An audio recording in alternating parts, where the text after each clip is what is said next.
کوئی بھی اور کار خیر آپ نے کیا ہے اس کے وسیلے، وہ وسیلہ ہو سکتا ہے جس کو سبیل کہتے ہیں، کہ فی سبیل اللہ نے ایک کوئی لنگر کا انتظام کر دیا، یا آپ نے کوئی پانی کی سبیل لگا دی، تو وہ اس کا وسیلہ ہو سکتا ہے۔ اسی طرح بہت سارے وسیلوں میں سے ایک وسیلہ جس کو بعض لوگ مانتے ہیں بعض لوگ نہیں مانتے، لیکن وہ ایک وسیلہ ہے، اور وہ یہ ہے کہ اولیاء اللہ کے کا نام لے کے اللہ تعالیٰ سے دعا کرنا۔ تو اللہ تعالیٰ لیکن دعا اللہ تعالیٰ سے ہی کی جائے گی، اور اس میں لوگوں پہ واضح کر دیا جائے کہ یہ اللہ سے ہی دعا کی جا رہی ہے، صرف وسیلہ دیا جا رہا ہے، اس سے زیادہ نہیں۔ اگر، اور فاضل مقرر نے خود بھی کہا کہ اگر اس سے زیادہ ہو جائے گا کہ اللہ کوئی اسی طرح سے مولا ہے جس طرح سے اللہ تعالیٰ ہے، تو یہ تو واقعی شرک ہو جائے گا۔ اس میں واضح کرنا یہ کافی ضروری ہے یا نہیں ہے، لیکن اہم ضرور ہے۔ اس سلسلے میں ہمیں ایک حدیث ملتی ہے کہ بنی اسرائیل کے زمانے میں ایک لڑکا تھا، ایک نوجوان، جس کو ولایت عطا ہو گئی، تو اس کا پھر دور دور تک چرچا ہو گیا۔ کوئی بھی اس کے پاس کوڑی آتا تھا تو وہ ٹھیک ہو جاتا تھا، کوئی لنگڑا آیا تو وہ ٹھیک ہو گیا، تو کوئی بیمار آیا اس کو شفا مل گئی۔ تو اس سے جب بھی کچھ کہتے تھے تو وہ کہتا تھا کہ یہ میرے اندر کچھ نہیں ہے، یہ تو میرا اللہ ہے جو کرتا ہے۔ ہر دفعہ وہ یہی کہتا تھا، وہ بنی اسرائیل کا وہ لڑکا، کہ یہ جو شفا مل رہی ہے یہ مجھ سے نہیں مل رہی، میرے اللہ سے مل رہی ہے۔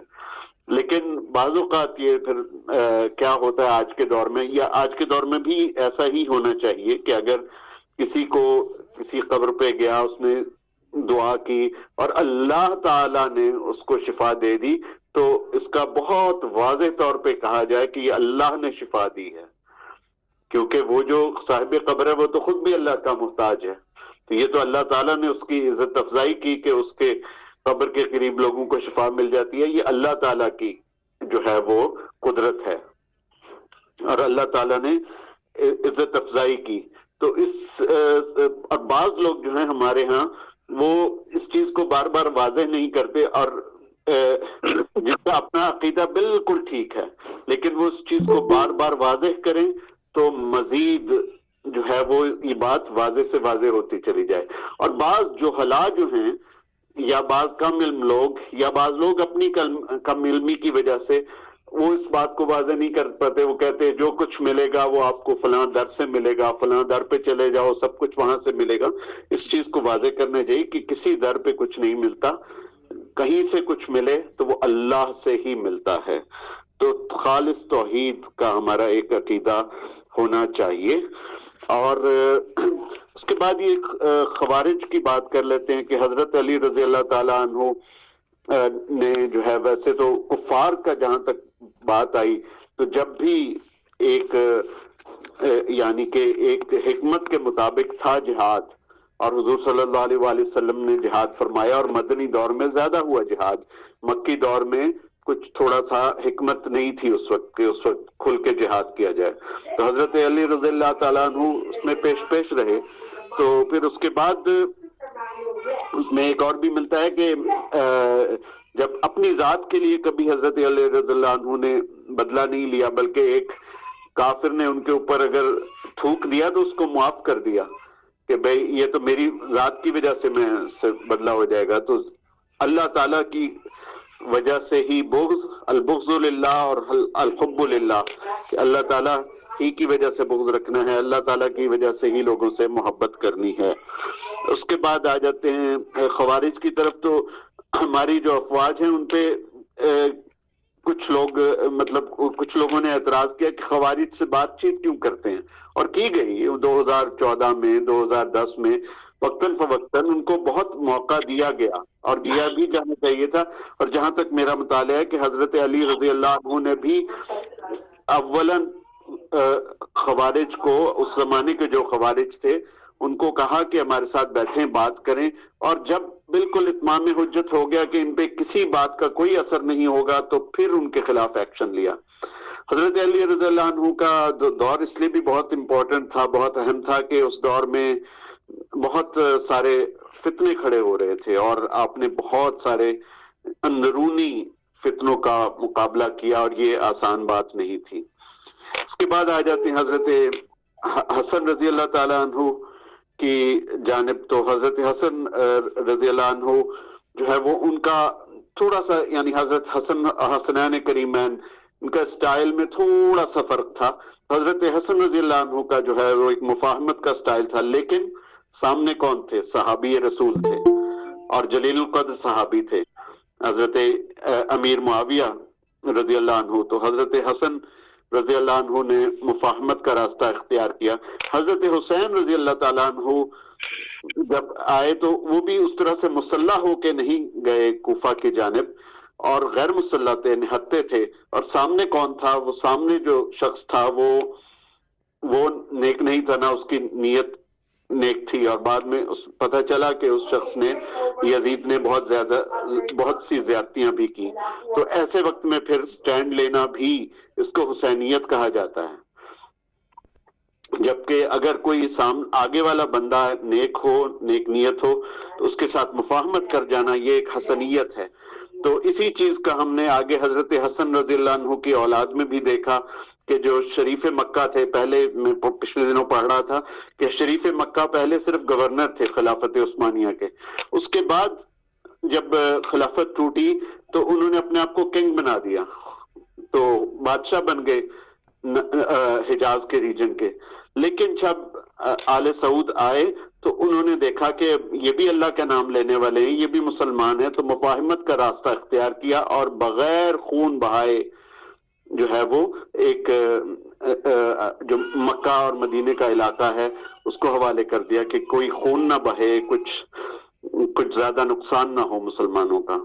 تو بہرحال اس کا جو سارا اب آگے نتیجہ نکلے گا کہ انشاءاللہ حضرت حسن رضی اللہ تعالی عنہ کی اولاد میں سے ہی جو ہے وہ امام مہدی آئیں گے، اور وہ کب آئیں گے کچھ پتہ نہیں، وہ ہو سکتا ہے اگلے کچھ سالوں میں، ہو سکتا ہے اگلی صدی میں آئیں، ہو سکتا ہے 50 سال بعد آئیں، ہو سکتا ہے 100 سال بعد، اللہ کو پتہ ہے۔ تو یہ سارے جو بہت سارے لوگ کہتے ہیں کہ جی ابھی آئے، تو اس میں ان سے بہت ایک حد تک متاثر ہوں، زیادہ نہ ہوں، اور اپنے کام کاج کو ترک مت کریں، کیونکہ یہ بہت تدریجی چیزیں، بہت آہستہ آہستہ قیامت کی نشانیاں آگے بڑھتی ہیں۔ تو انہی تمام جو ہے وہ ملفوظات کے ساتھ میں آپ سے اجازت چاہتا ہوں۔ آخر دعوانا الحمدللہ رب العالمین۔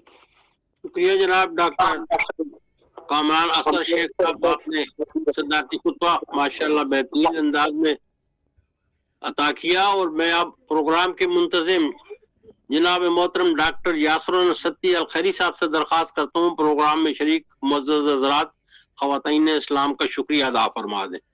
جناب محترم ڈاکٹر یاسر حسین ستی الخیری صاحب۔